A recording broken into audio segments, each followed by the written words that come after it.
एक दिन किसी बात पर सच्चिदानंद राय और मुख्तार अंसारी के पिता के बीच विवाद हो जाता है और इस बात की खबर जेल में बंद मुख्तार अंसारी को भी लग जाती है। वहीं डॉक्टरों ने भाजपा विधायक कृष्णन राय के शरीर से कुल 67 गोलियां निकाली होती है। जेल में बंद मुख्तार अंसारी ने अभय सिंह को फोन करके कहा, राय और मुन्ना बजरंगी के बीच गोलियां चल रही हैं, मुझे राय की चुटिया काटनी है। मुख्तार के कारिंदे शहर में घुमा करते थे, किसी के भी सताए लोग उनसे संपर्क कर सकते थे।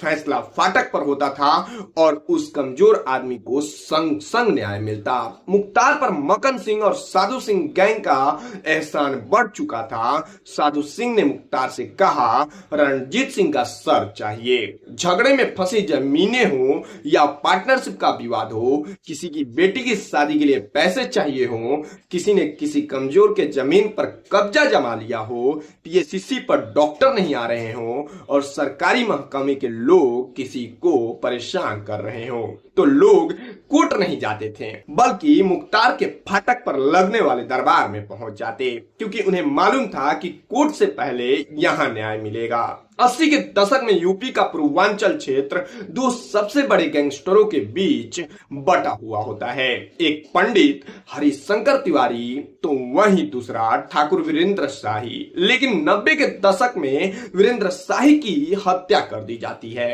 वहीं पंडित हरिशंकर तिवारी खुद को राजनीति में शिफ्ट कर लेते हैं। गोरखपुर में रहने वाले हरिशंकर तिवारी के दो डॉन गाजीपुर जिले में काम करते थे, मक्कन सिंह और साधु सिंह। इन्हीं दोनों के साथ काम करते थे मुख्तार अंसारी भी। इधर वीरेंद्र शाही की हत्या के बाद ठाकुरों को ब्रजेश सिंह में अपना हीरो दिखने लगा। ब्रजेश सिंह और उनके दोस्त त्रिभुवन सिंह शुरू में साहिब सिंह गैंग के साथ काम करते थे।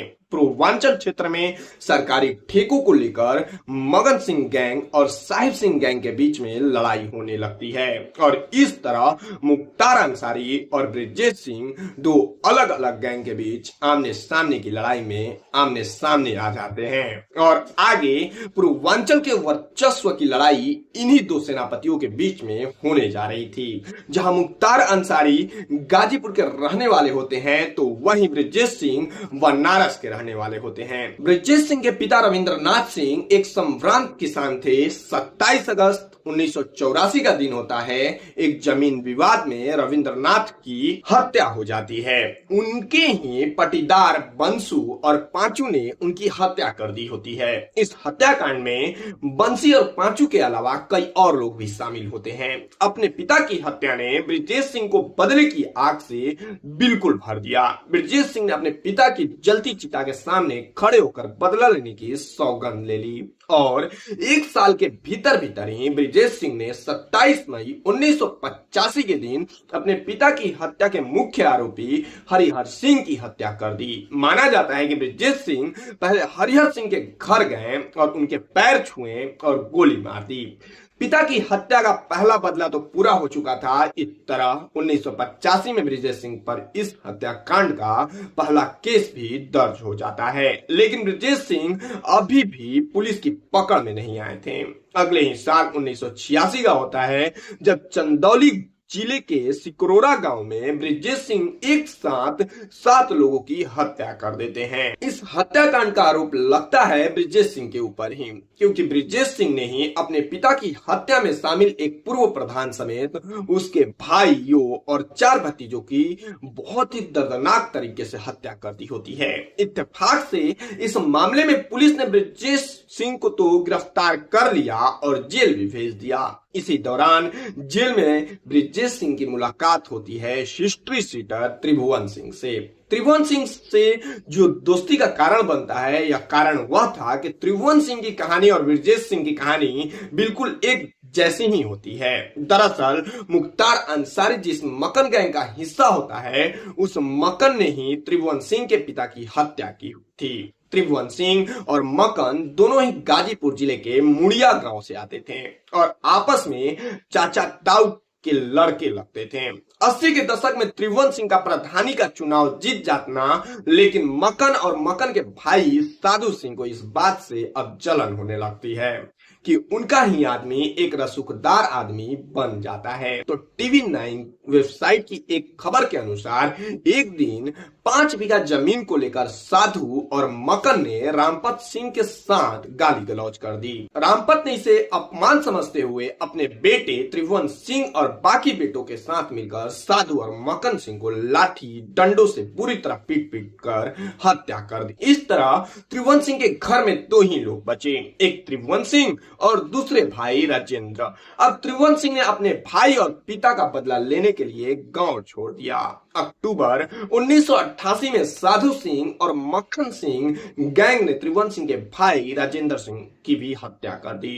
इस हत्याकांड में साधु सिंह के अलावा मुख्तार अंसारी का भी नाम मुकदमे में दर्ज किया जाता है। बाकी के मुकाबले मुख्तार किसी साधारण परिवार से नहीं आता था, बल्कि मुख्तार का पिता गाजीपुर जिले के मोहम्मदाबाद में नगर पंचायत के चेयरमैन थे। लेकिन इस इलाके में एक और आदमी बहुत अधिक प्रभावशाली था और उनका नाम था सच्चिदानंद राय।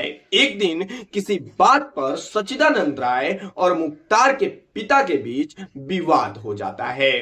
इस बात की खबर जब मुख्तार को लगी तो उसने सच्चिदानंद राय को निपटाने का फैसला कर लिया। लेकिन यह काम उस वक्त मुख्तार के लिए उतना आसान नहीं था। मुख्तार ने सच्चिदानंद राय को निपटाने के लिए साधु सिंह और मक्खन सिंह से मदद मांगी। तब तक साधु सिंह और मक्खन सिंह अपनी पटीदार रामपत सिंह और उनके 3 बेटों की हत्या करके गाजीपुर और आसपास के इलाकों में एक बहुत बड़े दबंग की तरह स्थापित हो चुके थे। दोनों ने मुख्तार के पीठ पर हाथ तो रख दिया। अंततः सच्चिदानंद राय के घर में घुसकर उनकी भी हत्या कर दी जाती है। मुख्तार अंसारी पर सच्चिदानंद राय की हत्या का इल्जाम आता है। हालांकि मुख्तार अंसारी और सच्चिदानंद राय के बीच के झगड़े को लेकर मीडिया में कुछ मिलती जुलती और भी कहानियां चलती हैं। जैसे कि वेबसाइट पर छपी एक रिपोर्ट के अनुसार 80 और 90 के दशक में गाजीपुर जिले की और एक खासियत थी कि राज्य हाईवे से सरकारी बसें इस जिले को पार करके चली जाती थी, जैसे बनारस, गाजीपुर, गोरखपुर, बलिया। गाजीपुर बनारस लेकिन किसी सरकार में इतना दम नहीं था कि वो गाजीपुर के इंटरनल इलाकों से सरकारी बसें का मुख्यालय तक चला ले। इन सारे रूटों पर माफियाओं का कब्जा होता है जो अपने अपने बीड़ों के बसों को चलवा रहे होते हैं। इसे जनता का भी समर्थन मिलता है क्योंकि बसों की टाइमिंग फिक्स थी। मोहम्मदाबाद से गाजीपुर बनारस के लिए बस कितने बजे चलेगी, कब पहुंचेगी, कहां कहां कब रुकेगी, यह सब तय था। लोग बताते हैं कि इनकी लोकप्रियता इतनी थी कि लोग बस की टाइमिंग से घड़ी की टाइमिंग मिलाने की बातें किया करते थे। सच्चिदानंद राय भी दबंग किस्म के इंसान थे। उनसे जुड़े लोगों की बसें मोहम्मदाबाद से चलती थी। बताया जाता है कि मुख्तार से जुड़े लोग भी इसी कारोबार में शामिल होते हैं। किसकी बस कब निकलेगी, इसको लेकर विवाद हो गया। सच्चिदानंद राय वहां मौजूद नहीं थे। मुख्तार भारी पड़ जाता है। सच्चिदानंद राय को यह बात नागवारा गुजरती है। कहा जाता है कि फनफनाए सच्चिदानंद राय मुख्तार के घर के फाटक पर पहुंचकर चढ़ाई कर देते हैं। मुख्तार ने इसे प्रतिष्ठा का सवाल बना दिया।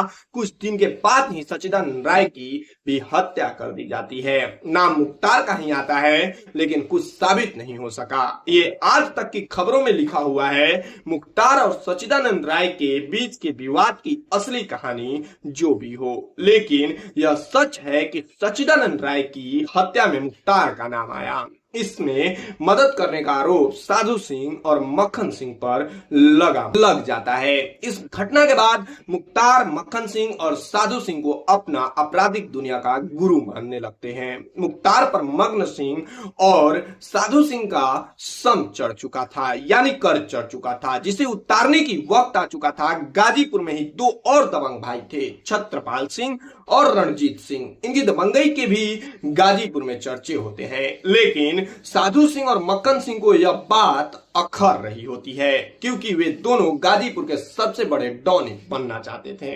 इसीलिए एक दिन साधु सिंह और मक्खन सिंह ने मुख्तार से कहा कि वो छत्रपाल सिंह और रणजीत सिंह को निपटा देना चाहते हैं। मुख्तार अंसारी ने रणजीत सिंह को निपटाने के लिए उसके घर के ठीक सामने रहने वाले रामू मल्लाह का सहारा लिया। वह मुख्तार अंसारी रामू मल्लाह से दोस्ती करता है। बाद में मुख्तार का वही रामू मल्लाह शार्प शूटर भी बनता है। मुख्तार ने रामू मल्लाह के घर की बाहर की दीवार पर अंदर से बाहर की तरफ एक सुराख किया और ठीक ऐसा ही सुराख रणजीत सिंह के घर में जो दीवार है उसमें भी किया जाता है। अब वो रामू मल्लाह के घर वाले सुराख से सीधे रणजीत सिंह के आंगन में देख सकता था।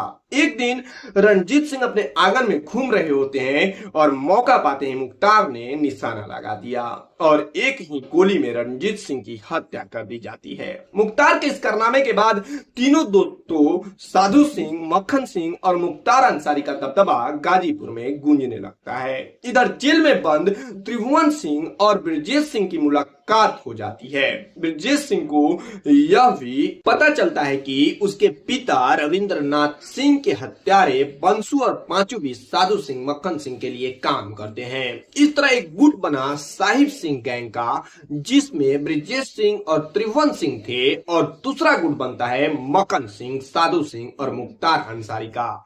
साथ में बंसी और पांचू 90 के दशक में ब्रजेश सिंह और उनका गुट बनारस में तमाम तरह के धंधों में अपना हाथ आजमा रहा था। वहीं गाजीपुर का मुख्तार अंसारी गैंग भी इस शहर में अपने पैर पसारने की कोशिश कर रहा था। यह वह दौर था जब बनारस में रेशम से लेकर कोयले के कारोबार पर सबकी नजर होती थी। उन दिनों स्क्रैप रेशम और कोयले का कारोबार मोटा पैसा देने वाला धंधा होता था।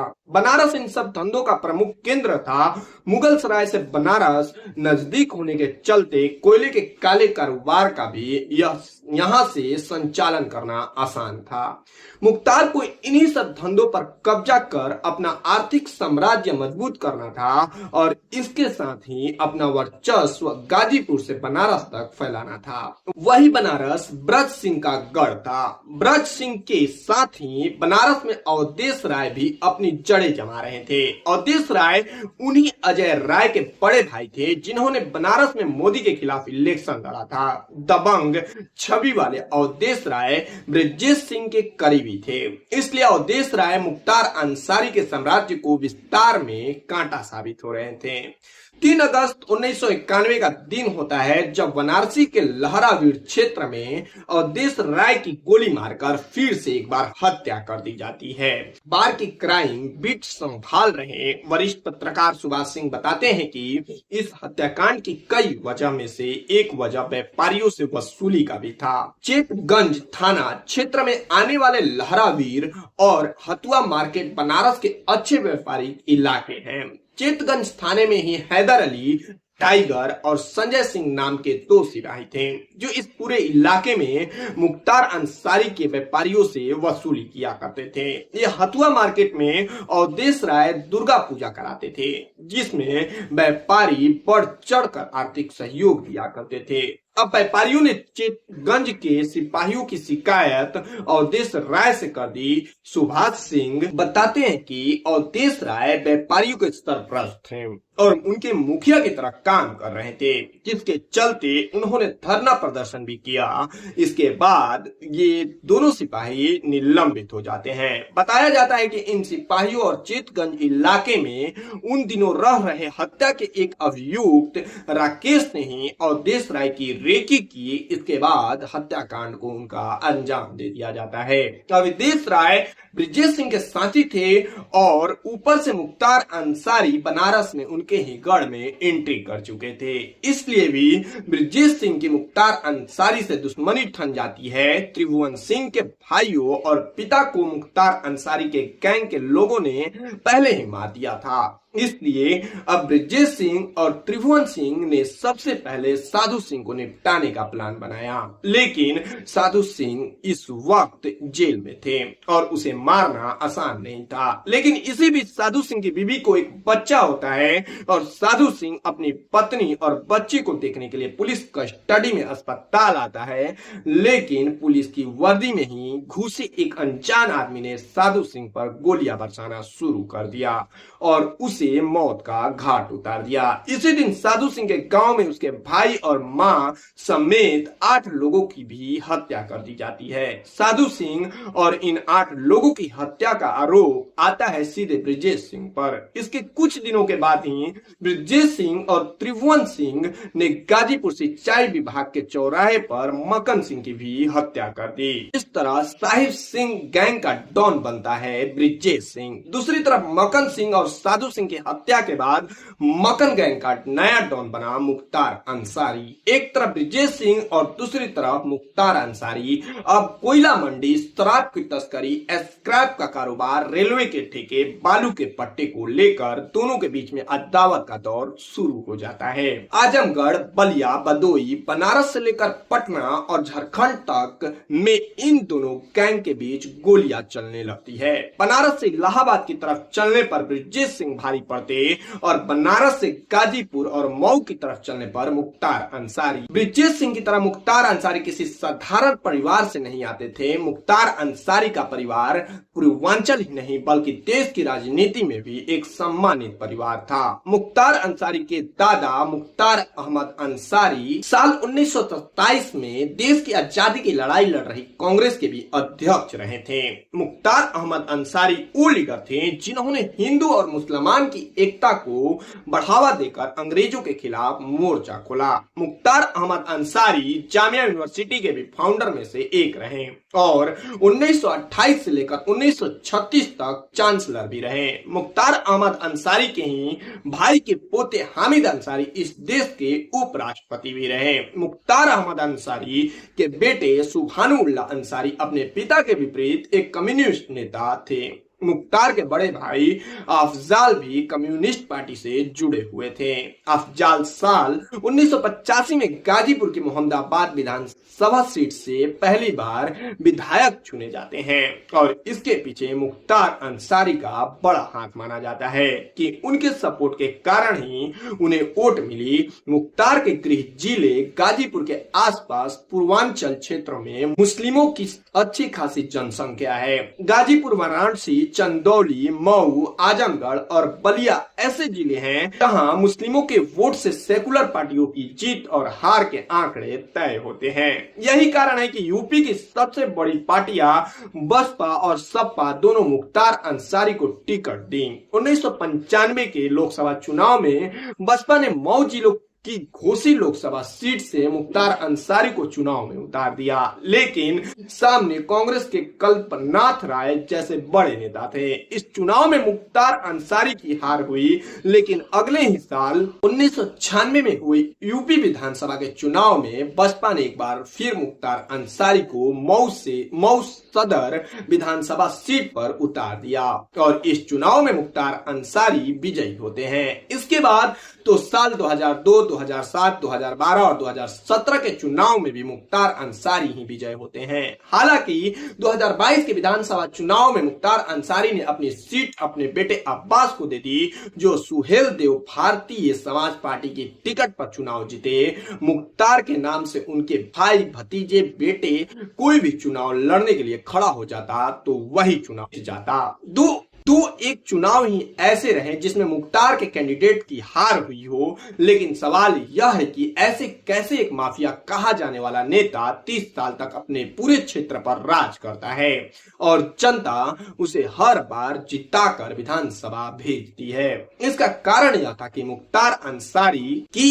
एक इमेज एक रॉबिन हुड की जैसी थी। मुख्तार ने निजी लेवल पर क्षेत्र की गरीब जनता की मदद की। मुख्तार के घर जो फाटक के नाम से प्रसिद्ध हुआ, वहां वे लोग न्याय के लिए जाते जिन्हें कानून से भी न्याय नहीं मिल पाता। मुख्तार के फाटक पर दरबार लगता, झगड़े में फंसी जमीनें हो, पार्टनरशिप का विवाद हो, शादी करके भी कोई लड़का लड़की को रखने के लिए तैयार ना हो, किसी की बेटी की शादी के लिए पैसा चाहिए हो, किसी ने किसी की जमीन पर कब्जा कर लिया हो, पीएचसी पर डॉक्टर नहीं आ रहा हो, कोई सड़क नहीं बन रही हो, सरकारी महकमे के लोग किसी को परेशान कर रहे हो, किसी दफ्तर में किसी का काम नहीं हो रहा हो, तो लोग कोर्ट नहीं पहुंचते, फाटक पहुंचते, क्योंकि फाटक पर उन्हें न्याय की उम्मीद थी। उन्हें मुख्तार से यह उम्मीद होती थी कि कोई सुने या ना सुने, लेकिन मुख्तार और मुख्तार के लोग उनकी आवाज जरूर सुनेंगे।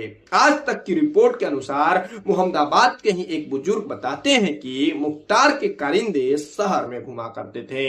किसी के सताए हुए लोग उनसे आसानी से संपर्क कर लेते, फैसला फाटक पर होता और वहीं से फरमान जारी हो जाते। समझाया प्यार से ही जाता, लेकिन सामने वाले को पता होता कि ना मानने के नतीजे क्या होंगे। मुख्तार अंसारी का जलवा यह था कि जब वे अपने जिले में होते तो पूरे मोहम्मदाबाद में 24 घंटे बिजली रहती। लोग इसी बात से समझ जाते कि मुख्तार इस वक्त जिले में ही हैं। विधायकी के पद ने मुख्तार अंसारी को ब्रजेश सिंह के ऊपर एक बड़ा एडवांटेज दे दिया। उत्तर प्रदेश की राजनीति में यह वो दौर था जिसमें गठबंधन से सरकारें बनाई जा रही थीं। किसी भी पार्टी को स्पष्ट बहुमत नहीं मिलता था, वैसे में सदन बहुमत साबित करने के लिए या सरकार को बनाए रखने के लिए एक एक विधायक की जरूरत। इसीलिए मुख्तार अंसारी और पंडित हरिशंकर तिवारी जैसे बाहुबलियों के सामने राजनीतिक पार्टियां भी फायदा लेने के लिए आया करती थी, क्योंकि यह खुद ही विधायक थे और परिवारों में भी इनके कई विधायक होते थे। ऊपर से दर्जन भर विधायकों पर इनका नियंत्रण था। अपनी जातियों और समुदायों में भी इन बाहुबलियों के पूर्ण समर्थन मिलता था। इसलिए मुख्तार अंसारी जैसे बाहुबली धन बल और शक्ति बल के साथ साथ राजनीतिक तौर पर भी मजबूत हो गए। इसीलिए ने विधायकी मिलने के बाद ब्रजेश सिंह की सत्ता को नाना शुरू कर दिया। मुख्तार का दबदबा पुलिस और राजनीति में भी थी। पुलिस ब्रजेश को परेशान करने लगी, साथ ही ब्रजेश के गैंग के लोगों पर भी हमला होने लगा। अब ब्रजेश गैंग के लोग प्लान करने लगते कि क्यों ना मुख्तार अंसारी को ही निपटा दिया जाए। 15 जुलाई 2001 के दिन मुख्तार अंसारी अपने काफिले से कहीं जा रहे थे और सामने खड़े ट्रक में से कुछ हथियारबंद हमलावर निकलते हैं और ताबड़तोड़ फायरिंग शुरू कर देते हैं। इधर मुख्तार के लोगों ने भी जवाबी फायरिंग शुरू कर दी।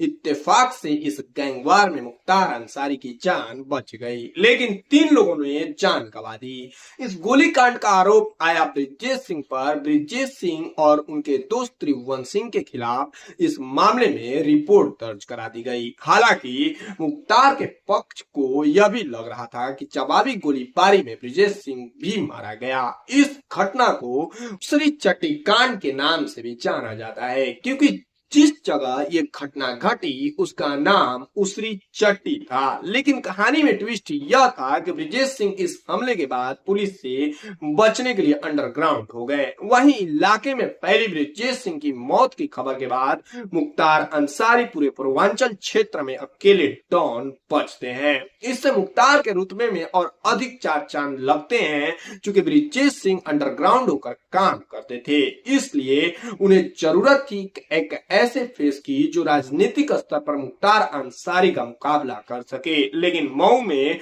मुख्तार अंसारी को हराना मुश्किल ही नहीं, नामुमकिन भी था। एक तो मऊ में मुख्तार का दबदबा था, तो उनकी अच्छी छवि थी, ऊपर से यहाँ मुस्लिम वोटर भी अधिक थे।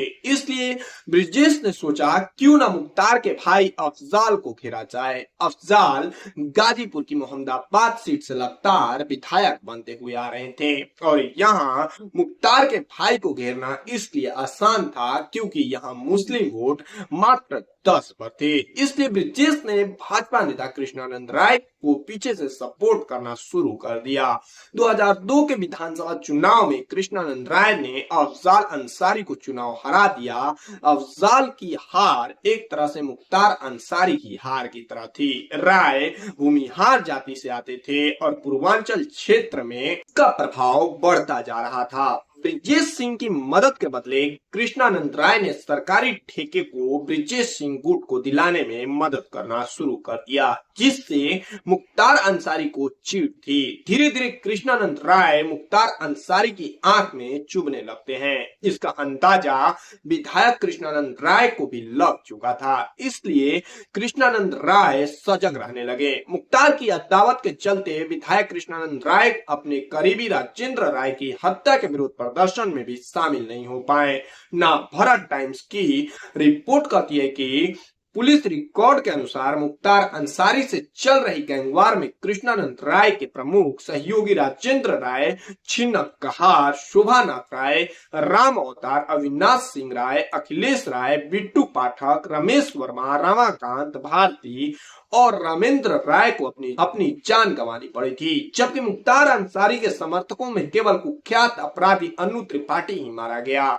खबरों के अनुसार कृष्णानंद राय भी जानते थे कि उनकी जान को खतरा है, इसलिए बुलेट प्रूफ जैकेट पहना करते थे, लेकिन उस दिन उन्होंने नहीं पहनी। 29 नवंबर 2005 के दिन भाजपा विधायक कृष्णानंद राय सियाड़ा में एक क्रिकेट प्रतियोगिता का उद्घाटन करके लौट रहे थे, तभी अचानक कृष्णानंद राय के काफिले पर गोलियां बरसाई जाने लगती है। करीब 400 से 500 राउंड फायरिंग होती है और इस हमले में एमएलए कृष्णानंद राय के साथ साथ 6 अन्य लोगों की भी जान चली जाती है। कृष्णानंद राय के शरीर से कुल 67 गोलियां निकलती है। यह एक तरह से यह संदेश देने के लिए थी कि आपके इलाके में घुस कर मारा है। आज तक की एक विशेष रिपोर्ट के अनुसार कहा जाता है कि हमला भूम में से एक हनुमान पांडे ने उनकी चुटिया काट ली। एक जरूरी बात यहाँ यह नोट करने की भी है कि पूर्वांचल में उभर रहे इन बाहुबली नेताओं की भले ही अपनी जातियों और धर्म थे, लेकिन इनकी गैंग में सब जातियों और समुदायों के लोग काम करते थे। कृष्णानंद राय हत्याकांड में मुख्तार अंसारी और उनके भाई अफजल अंसारी पर आरोप लगते हैं। मुख्तार अंसारी उस वक्त मऊ सदर विधानसभा सीट से निर्दलीय विधायक थे और वहीं उनके भाई अफजल अंसारी सपा के टिकट पर गाजीपुर लोकसभा क्षेत्र से सांसद थे। कृष्णानंद राय की हत्या वाले दिन ही तत्कालीन भाजपा अध्यक्ष राजनाथ सिंह वाराणसी जिलाधिकारी के कार्यालय के बाहर सीबीआई द्वारा जांच कराने की मांग को लेकर धरने पर बैठ जाते हैं। लाल कृष्ण अडवाणी भी कृष्णानंद राय के घर पीड़ितों से मिलने के लिए पहुंचते हैं। हालांकि मुख्तार अंसारी और उनके भाई अफजल अंसारी ने दोनों ने इन आरोपों का खंडन किया। अफजल अंसारी ने कहा कि हमले के वक्त वे दिल्ली में थे और मुख्तार अंसारी उस वक्त जेल में थे। हालांकि मुख्तार के जेल में होने वाला लॉजिक इसलिए अधिक सत्य नहीं था क्योंकि मुख्तार अंसारी जेल से ही अपना साम्राज्य चला रहे थे और कृष्णानंद राय की हत्या के बाद गाजीपुर जेल में बंद मुख्तार की माफिया अभय सिंह से बातचीत का एक ऑडियो वायरल भी होता है, जिसमें मुख्तार अंसारी अभय सिंह को फोन पर बता रहे हैं कि राय और मुन्ना बजरंगी के बीच गोलियां चल रही हैं। इस ऑडियो में मुख्तार कृष्णानंद राय की चुटिया काट लेने की बात भी कर वहीं एमएलए कृष्णानंद राय की हत्या के बाद मुख्तार अंसारी का खौफ और तेजी से बढ़ने लगा। मुख्तार जेल में रहे या मऊ में रहे या गाजीपुर में, उनकी सुख सुविधाओं में कोई अधिक अंतर नहीं रहा। यूपी के डीजीपी रहे ब्रिजलाल ने मीडिया से बात करते हुए बताया था कि मुख्तार ताजी मछली खा सके इसलिए जेल परिसर में ही तालाब खुदवा दिए जाते थे। एक डिप्टी एसीपी अखबार लेकर जाते थे। एक दरोगा मुख्तार के प्रेस किए हुए कपड़े पहुंचाने का काम करते थे। निशानेबाजी का शौक इतना बड़ा कि जेल में गुलेल से निशानेबाजी की प्रैक्टिस किया करता था मुख्तार अंसारी। 2003 से लेकर 2007 तक प्रदेश में सपा नेता मुलायम सिंह यादव मुख्यमंत्री रहते हैं और मई 2007 में मायावती यूपी की मुख्यमंत्री बन जाती है। 2009 तक राजनीतिक हालात बदलने लगते हैं। सूबे की कमान मायावती के हाथ में थी। गाजीपुर जेल में एसटीएफ ने छापा मारा तो मुख्तार की सेल में फ्रिज, कूलर, गैस सिलेंडर समेत कई सामान मिलते हैं। इसके बाद मुख्तार को मथुरा जेल भेज दिया जाता है और इसके बाद मुख्तार को अलग अलग जेलों में शिफ्ट किया जाता रहा। इधर ब्रिजेश सिंह भी साल 2008 में उड़ीसा से अरेस्ट कर लिए जाते हैं। साल 2012 में जेल में बंद ब्रिजेश सिंह ने उत्तर प्रदेश के चंदौली जिले की सैयद राजा सीट से विधानसभा का चुनाव लड़ा। हालांकि ब्रिजेश ये चुनाव हार गए। इसके बाद 2016 में जेल से ब्रिजेश सिंह एमएलए का चुनाव लड़ते हैं और अंततः ब्रिजेश सिंह को इस चुनाव में जीत मिलती है और जेल में ही वे एमएलए सीट बन जाते हैं। साल 2008 से लेकर 2022 तक ब्रिजेश सिंह जेल में रहते हैं और साल 2022 में 13 साल बाद ब्रिजेश को जमानत मिल जाती है। इधर साल 2023 आते आते एमपी एमएलए कोर्ट ने मुख्तार अंसारी को बीजेपी के एमएलए कृष्णानंद राय के मामले में दोषी करार दिया और 10 साल की सजा सुना दी। इसके अलावा मार्च 2024 में कोर्ट ने मुख्तार अंसारी को फेक हथियार लाइसेंस केस में उम्र कैद की सजा सुना दी। इस बीच मुख्तार अंसारी ने अपनी जान को खतरा बताया और शिकायत भी की कि उन्हें धीमा जहर दिया जा रहा है, उन्हें मारने की कोशिश की जा रही है। ऐसा पत्र मुख्तार अंसारी की मौत के बाद भी वायरल हुआ। 28 मार्च 2024 के दिन अचानक खबर आती है कि मुख्तार अंसारी की तबीयत खराब है और कुछ ही देर के बाद यह भी खबर आती है कि मुख्तार अंसारी की हार्ट अटैक से मौत हो गई।